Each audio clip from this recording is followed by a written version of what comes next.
Hello everyone, welcome to another live episode of Let's Uncock with Lovely Gupta, and today we have a really special guest with us. Yes, you must be knowing none other than Kabir, Mr. Kabir Sadanand. He'll be joining in a moment or two. Hello sir, good evening. Good evening. How are you? Sorry about the terrible network. I can't help it, and also there's lots of sound happening around here. That's okay. Exactly sir. And But am I VIP, audible? yeah sure sir, ekdam. Am I audible to you sir? Absolutely perfectly. Thank you. Thank you. Sir, many Okay. Should we? people Sorry. many people have joined in and as usual जैसे VIPs लोग को थोड़ा time लगता है आने में entry देने में आपकी एंट्री नेचुरल हो गई है वैसे Please ऐसे मत कहिए. ऐसा कोई इंटेंशन नहीं था मेरा. You can just say that I'm dumb or I'm very slow at getting this right. The intention was not to delay joining on definitely the thing. Yes, I'm forgetful. I would have forgotten if I was not reminded by a friend of mine just now that you need to be on an interview and you need to get onto it now. So go and shave. I didn't even shave. I'm not at the house, so I'm out. She made me go down and get a razor and shave, and I've nicked myself also. So it's all right. I'm forgetful. Sir let's talk about your journey. You belong to a multicultural family. Then you enter into an industry which is full of creativity. How did this happen? And again you had an exposure of Air Force. Yes. So I'm sorry, I'm going to be just moving around because I have to do this on my phone. I can't do it otherwise. So yeah, I come from a military family. Sorry, I come from a military family. Uh, Ancestrally, all of us, or everyone from the family has been in the services, and I also had an intent to join the services, but eventually didn't. And no regrets. I'm doing what I enjoy most. As far as creativity goes, I studied in Delhi. I grew up there, and I started doing a lot of theater there. And somewhere or the other, I think I always wanted to become an actor. So it was not something that I used to do a lot of plays. I used to write a lot of plays and stuff. So I think झूठ बोलना एक actor की फितरत होती है and बचपन से ही मैं झूठ बोलता है अपने टीचर्स को अपने दोस्तों को सबको इसलिए शायद अच्छा झूठा आदमी जो होता है वो अच्छा एक्टर भी बन जाता है hopefully. Sir, but how did you got this entry? What was the big break like? So big break it is quite strange because when I जब जब मैंने सोचा कि थिएटर करने के बाद दिल्ली में और काफी place they I think 300-400 play किए थे या शोज किए थे सॉरी नॉट 300-400 प्लेस 300-400 शोज किए थे. So then I had moved to England. I am a biodynamic and organic agriculture consultant. तो मैं वहाँ पर था. तो उनको एक ऐसा आदमी चाहिए था जो गोरा भी लगता है और जो हिंदी भी बोल लेता है थोड़ा बहुत. तो मैं तो पूरी हिंदी बोल लेता था. तो उन्होंने कहा कि आप ये प्ले करना है आप करोगे. मैं कहा नहीं मैं स्टेज पे वापस नहीं जाऊंगा. अगर स्टेज पे चला जाऊंगा तो I know I will be driven back. And बस वो प्ले किया. उसके बाद सब कुछ छोड़ छाड़ के मैं बम्बई आ गया. स्ट्रगल आसान नहीं था. कई सालों तक काम नहीं मिला कुछ नहीं मिला. जिस दिन मैंने तय किया था कि मैं सब छोड़ के मैं चलो मेरे से नहीं हो रहा शायद मुझे वो क्षमता ही नहीं है मैं कर ही नहीं सकता. शायद मैं अपने आप को बेवकूफ़ बना रहा था ये सोचकर कि मैं अच्छा एक्टर हूँ अच्छा एक्टर बन सकता हूँ. और आई स्टिल रिमेम्बर एक बहुत फनी इंसिडेंट है. मैंने लाइटें भी उठाई हैं इंडस्ट्री में. मैंने असिस्ट भी किया है लोगों को जितना कुछ कर सकता था ताकि पैसे कमा सकूं और ताकि मैं अपने आप को सस्टेन कर सकूं. और I had gone for audition to Madh Island. सुबह बिल्कुल तैयार त्यूर होकर बिल्कुल नहा धो के अच्छी तरीके से मैं कहा कि रिक्शा में जाऊंगा क्योंकि कपड़े खराब नहीं होने चाहिए चेहरा खराब नहीं होना चाहिए. और सुबह से रात तक मैं वहीं था और मेरा ऑडिशन हुआ नहीं. लास्ट में उन्होंने कहा कि यार वो पीला शर्ट वाला लड़का कहाँ है उसको बुलाओ ऑडिशन के लिए. आनंद राय का शो. आनंद राय का डायरेक्टर था. तो मैंने ऑडिशन दिया और अच्छा हुआ. सबसे अच्छी बात ये थी जब खत्म करने के बाद आनंद के मैंने व्हाट्स योर नेम है. So I said my name is Kabir. So anyway, जब बाहर निकला कुछ आई थिंक 3.5-4 रुपए बच गए थे पॉकेट में. तो you have to take a rickshaw to go to the फेरी.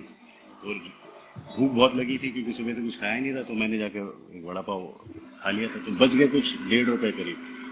अब उसमें से मेरे को रिक्शा भी लेना था फेरी तक. तो रिक्शा लिया एंड उसने 1 रुपए ले लिया. 50 पैसे बच गए थे. तो मैंने फेरी वाले को बोला कि भाई मेरे पास तो है नहीं पैसे ये घड़ी है मेरी रख ले. और मैंने तय कर लिया था कि कल मैं पैक करके वापस चले जाऊंगा बॉम्बे। हाँ, यहाँ पर भी मैं I wanted to go back to what I was doing, plantation work. And I cross the ferry, I sat on the beach. I think मैं 3-4 घंटे रोया वहां पर। मैंने कहा ये क्या कर दिया तुमने, यू डिस्ट्रॉयड योर लाइफ। घर पहुंचा तो उस समय लैंडलाइन ही चलते थे, आंसरिंग मशीन पर 10-15 मैसेजेस थे। उस दिन से 10 साल तक मैं हर दिन काम करता रहा। आई shot every day, twice, 2 shifts or 3 shifts a day. So I think when you say what is the message to people, my message would be not to give up. Giving up is a very easy option, but it also taught me a lot. It taught me to be humble. It taught me to respect people. It taught me this whole journey of mine. He success and failure is as long as you it is there. Live. But I think, yeah, the biggest success you can do is if you can make friends, you can make people walk along with you. It's for me, it's not the path, it's not the thing, it's not the journey also. It's the people who go along with you through the journey which count. People who will stand by you, who you will stand by. And I have made a lot of friends during this journey, and I'm grateful and glad and thank God for it. Sir, जिस काम की आप बात कर रहे हैं, 10 साल तक आपने नॉन स्टॉप काम किया, उस काम के बारे में आज भी लोग याद करते हैं। इनफैक्ट अभी कमेंट बॉक्स भी फैमिली नंबर से भरा हुआ है इस कमेंट से। So yeah, it's very funny, you know. So when actually that call that came that morning was for family number one. जिस दिन से मैंने family number one shoot करना शुरू किया था, I think my सबकी life फैमिली changed. में आप रह गए। अच्छा है, I'm quite surprised, इतने सालों बाद भी लोग जानते हैं। उन लोगों को बहुत अजीब लगता है जो कहते हैं सर हम जब छोटे थे ना आपके दिन, अभी क्या मैं बुढ़ा हो गया।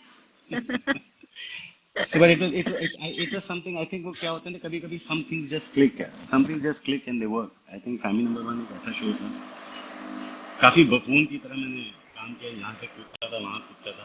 It is funny. उस समय मैं तो 27 साल का था, मैंने रोल किया था कुछ 16 साल के लड़के को। और हाँ, ये मैं सबको बता दूं, मैं 68 साल का नहीं 66 हूँ। का नहीं हूँ।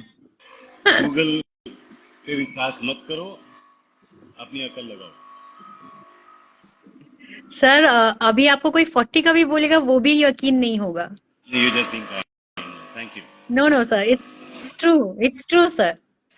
Thank you very much. Sir, compliment. Sir, since we are talking about the looks, showbiz में पूरी लुक्स की बात होती है, physical appearances matter a lot.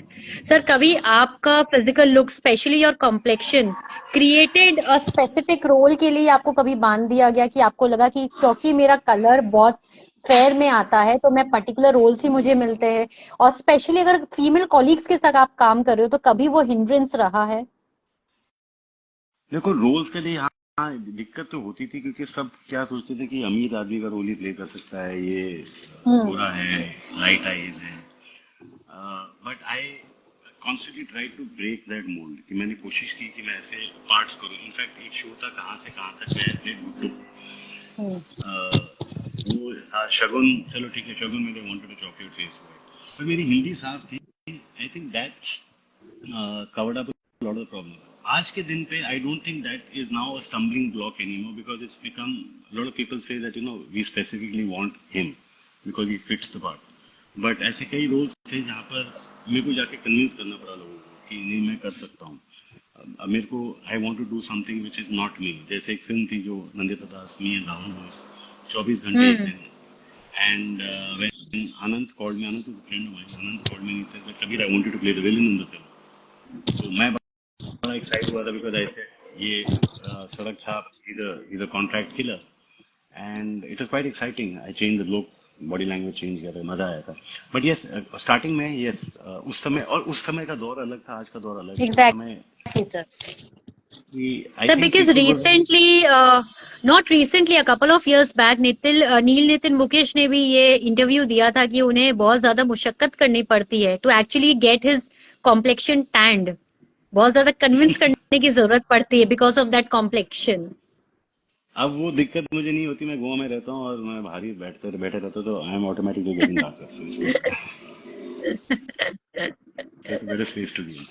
Hmm. Sir, you have been in this industry for almost 3 decades now. Sir, how the industry has evolved, especially in the working style. 3 decades तो नहीं कहूंगा, आपने तो मेरे को गूगल की तरह बुढ़ा बना दिया. But I been along, industry has evolved. See you must, एक चीज आपको हमेशा याद रखना चाहिए कि एवोल्यूशन, एक बायोलॉजी में एक टर्म है, antigen recapitulates phylogeny. Every cell divides, और जब वो सेल डिवाइड करता है, it is got the origin of it cell and it keeps changing and evolving. तो एक दौर था जब सिर्फ वीडियो चलता था, तो फिर उसके बाद टेलीविजन आया, ब्लैक एंड व्हाइट टेलीविजन आया, फिर आपका वीसीडी आया, फिर उसके बाद आपका डीवीडी आया, उसके बाद you got into OTT anything, and films were there. There is going to be evolution. The quality and standard of work that the audience are going to pay for is going to, they're going to demand for better quality of work. पहले की जो कहानियां थी वो dramatic melodramatic, मैंने भी बहुत कुछ किया है, जहाँ पर वो प्लेटें तोड़ रहे हैं और पता नहीं क्या क्या कर रहे हैं, और मतलब कि आज शादी हुई, कल अगले दिन बच्चा हो जाता है, इट्स माइंड ब्लोइंग. अगले दिन बच्चा हो जाता है, उसके एक हफ्ते बाद आप 60 साल के हो जाते हो. तो थोड़ा अनबिलीवेबल नेचर था हमारे स्क्रिप्ट्स का, but I think that's changing now. तो people are getting more aware and they want to watch content which is better content. I think it's also pushing the writers and directors now to make better content. Sir, So फिलहाल तो आप evolution, direction, हाँ. Sir आपने direction भी की, आपने acting तो की है. एंड व्हाट, इफ आई से इन वन वर्ड और अ कपल ऑफ लाइंस, कुछ ऐसी सीख या लेसन जो आपको मिली हो वाइल वर्किंग, जो आपके कहीं ना कहीं माइंड में एच कर गई हो. I think a couple of people have influenced me a lot in my life. Irfan is one of them. As an actor to an actor, I had a very good equation with him. Jimmy के साथ एक बड़ा अच्छा equation आज भी है. I love working with Jimmy. अच्छा दोस्त है, egos नहीं है, कुछ नहीं है, मजा आता है काम करने में. Then if you ask me, Nana as an actor director, that equation which is there. Nana बाहर से आपको लगेगा बहुत ही कठोर और पत्थर जैसा इंसान है, अंदर से नाना बच्चा है, and he is a lovable person. So yeah it was, हमारी डिफरेंसेस हुए हैं, ऐसा नहीं कि नहीं हुए, झगड़े हुए हैं हमारे, but there is lot of respect and I respect him as an actor. And he his, उनका जो डिवोशन है as to acting, I think that inspired me. Dimple is a prime example of a person who is the most beautiful woman I've ever met in my life, and at the same time the most beautiful heart. तो ये लोग आप, और क्या है as an actor, मैं जैसे जो हर किसी से मिलता हूँ ना, मैं कोई कैरेक्टर ढूंढता हूँ उसमें, अगर कोई ऐसा कैरेक्टर आ जाए तो मैं कैसे उसको अपने आप में ढाल लूंगा, बॉडी लैंग्वेज चेंज करूंगा, कुछ करूंगा, तो बड़ा इंटरेस्टिंग होता है. So every time I meet people, I take something away from. तो मैं काफी देर तक, लोग मेरे को कहते हैं जब फोन पे भी बात करते, तो मैं चुप हो जाता हूँ, क्योंकि मैं उस समय प्रोसेस कर रहा हूँ, इसने ऐसा लाइन ऐसे कैसे बोला था, तो अगर मेरे को ये लाइन कभी बोलना पड़े तो मैं कैसे बोलूंगा, या किसी को नाराज देखता हूँ, दुखी देखता हूँ, तो आई स्टार्ट लुकिंग एट, इसने ऐसा कुछ किया, कैसे किया. जिंदगी हमारी जो है ना, वो हर दिन आपको कुछ नया सिखा कर जा रही है. इट्स लेसन्स इन लाइफ, आप उन लेसन से क्या सीखते हो और उससे क्या आप इनकॉर्पोरेट कर पाते हो अपनी जिंदगी. तो मैं ये कहूँगा, इंस्पिरेशन हर दिन की है. हर आदमी आपको कहीं ना कहीं इंस्पायर करता है, हर मौका, हर वक्त आप अगर खोजो तो आपको बहुत कुछ मिलेगा. आपका फोकस कहाँ है वो मैटर करता है, पॉजिटिव साइड या negative side, it all depends upon you. मैं कोशिश यही करता हूँ कि मैं नेगेटिव कुछ ना सोचूं. ऐसा इम्पॉसिबल है होना, but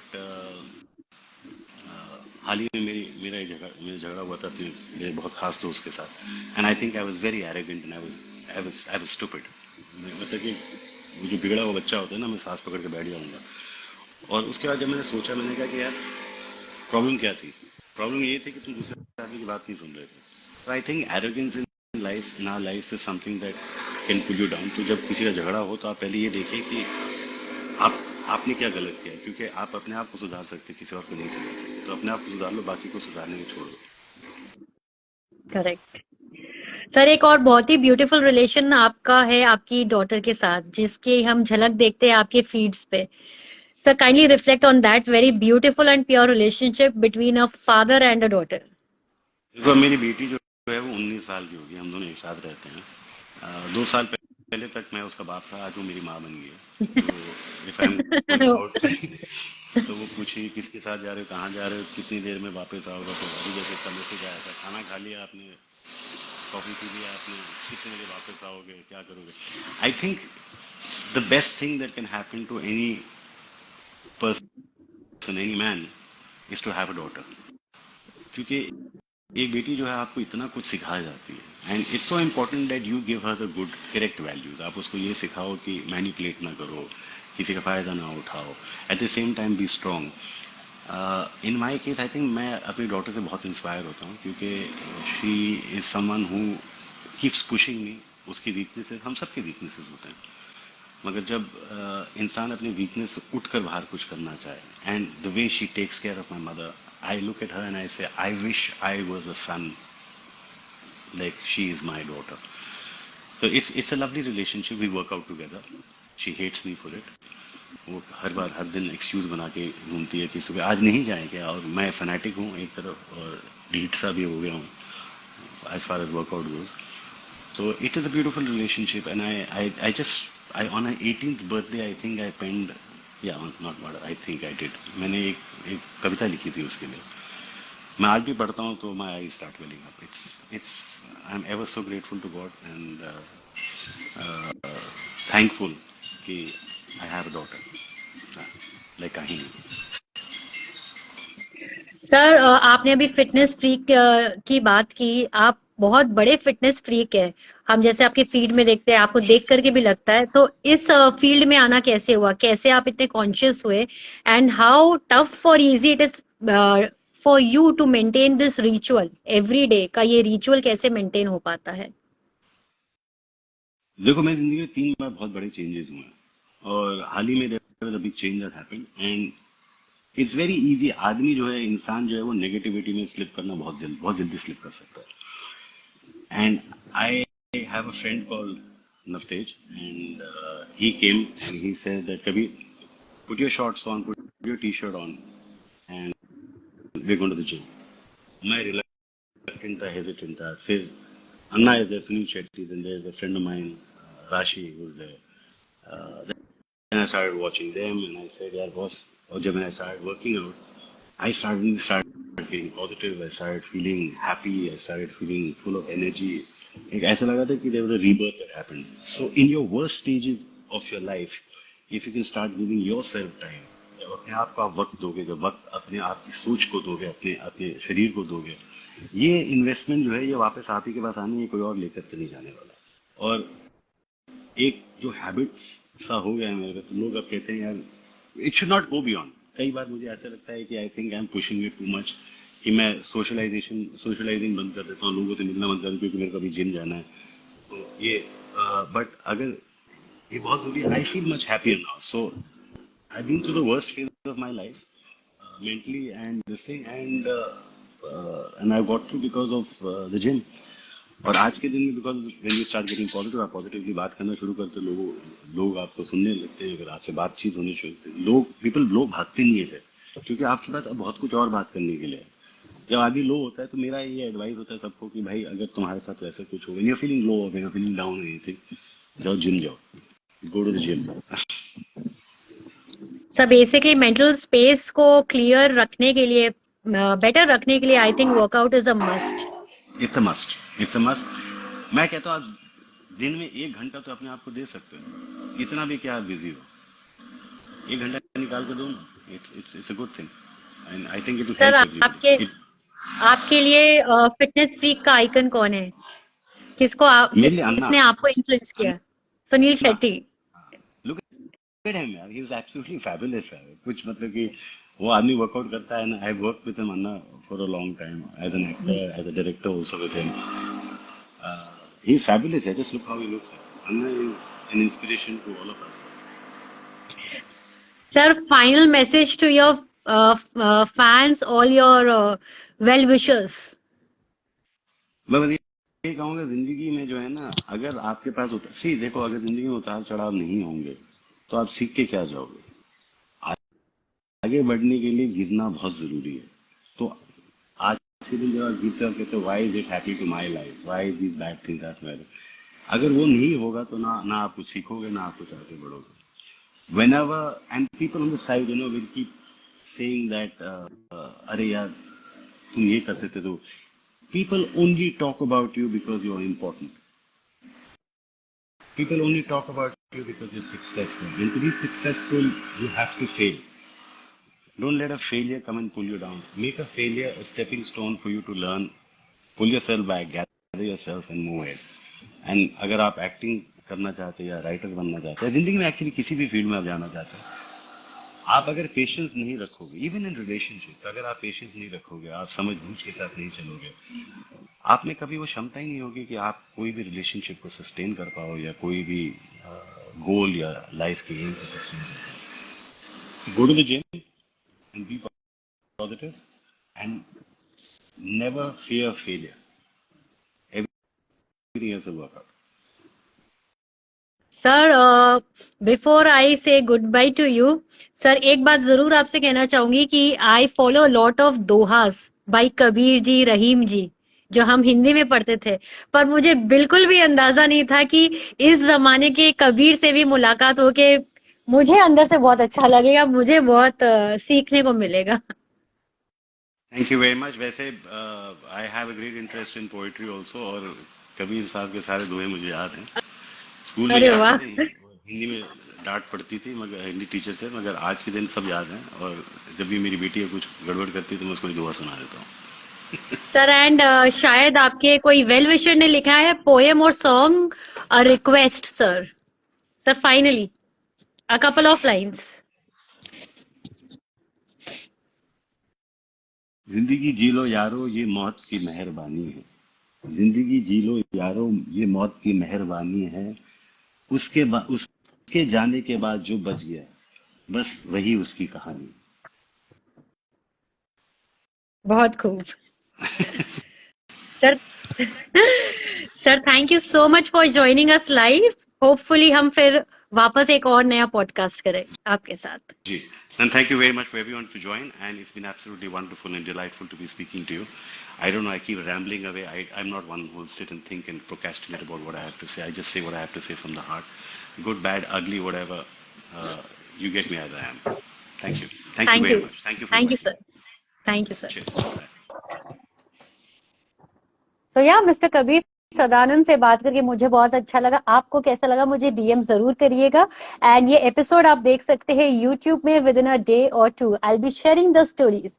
and before I wrap up I must tell you कि tomorrow we have another live at 12 noon. Thank you so much for watching me live.